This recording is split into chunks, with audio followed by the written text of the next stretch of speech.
This video is specifically for people with back pain and sciatica. And so I want you to think about your body and specifically your lower back like a bank account. Okay, so if you're moving incorrectly, you're taking money out of the bank all the time. And eventually there's going to be no more money left. And what are you going to have? You're going to have pain, misery, disc degeneration. That's where the doctor's going to say, oh, you have no more discs, bone on bone, etc., something like that. Now, the other way is if you are moving correctly, you're doing the right things, then you're going to support the spine and you're going to protect the spine and you're going to make the discs more supple.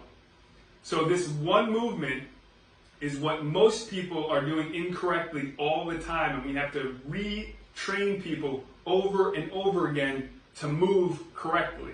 And what I'm talking about is spinal flexion. And spinal flexion is basically moving the spine in this direction. So you can see the hips, they move freely, right? Even on this thing. My hips are supposed to move freely. What we see with back pain people often is the hips are tight and locked up. So then what they do is they flex their spine, right? So if I go to pick something up and I flex my spine, I'm going to round. And then if I pick something up, 40 pounds here becomes 400 pounds in my lower back, causing the disc to get damaged and deteriorate rapidly, and it can cause damage, macro trauma, which can cause bulging disc or slip disc to hit the nerve and cause sciatica, something to that effect. So, what do we want to do? Well, I just showed you the hips move and they're supposed to be mobile. So we want to move the hips back, keep the back flat. Now when we pick something up, we're activating the stability muscles in the spine, we're strengthening the lower back, and we're protecting the discs. So if we're not doing that, then if we're not protecting the discs, we're going to put stress and damage, right? So the biggest killer is stress. Well, when you overstress the disc by repetitively moving incorrectly, then you cause damage. So hip hinging, by pushing the hips back, keeping the spine stable, and then if you need to go lower, you squat down to pick whatever it is you want up, pushing up through the heels to come up, and now you've gotten stronger.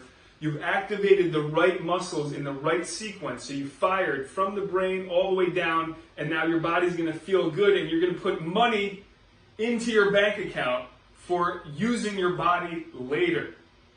Right? So, like I said, most people have stable hips and a mobile spine. What we want is mobile hips and a stable spine, and that's why we created our internationally successful Back Pain Relief for Life program that you can get now. Just click on the link. I'm actually going to give you a free video where I'll show you other mistakes people make that injure their back and tell you what to do, what not to do, because what not to do is one of the most important things. The first step to get better is stopping doing the things that are causing damage. So this is one thing you can do. Again, that's spinal flexion. We want to stop flexing the spine, especially if you're weak.